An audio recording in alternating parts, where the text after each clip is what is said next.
My family ignored me for years, until I casually mentioned my $160 million fortune at Thanksgiving.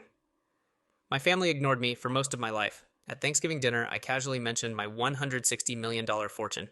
My sister's fork froze in midair, and my dad just stared at me in silence.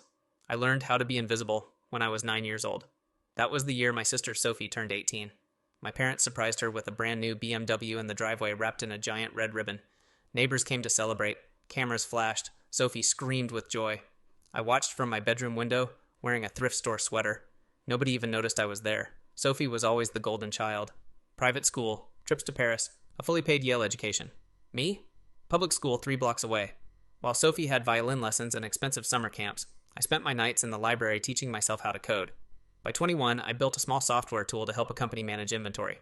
They paid me $6,500. 6 months later, 10 more companies wanted it, so I built a real platform. I called it Supply Sync.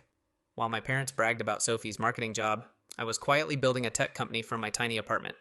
5 years later, Supply Sync was operating in 8 countries. Then one day, a tech giant offered to buy it. After negotiations, the final deal was $310 million. And after taxes, I personally walked away with $160 million. And my family had absolutely no idea. That Thanksgiving, everyone at the table was talking about Sophie's wedding. The $250,000 ceremony, the $2 million house she and her fiancé wanted. Then my uncle finally looked at me. "So, Lily, how's work going?" I shrugged. "It's fine." My sister laughed. "Yeah, she makes little apps or something." I took a sip of water. "Actually, I sold my company last month."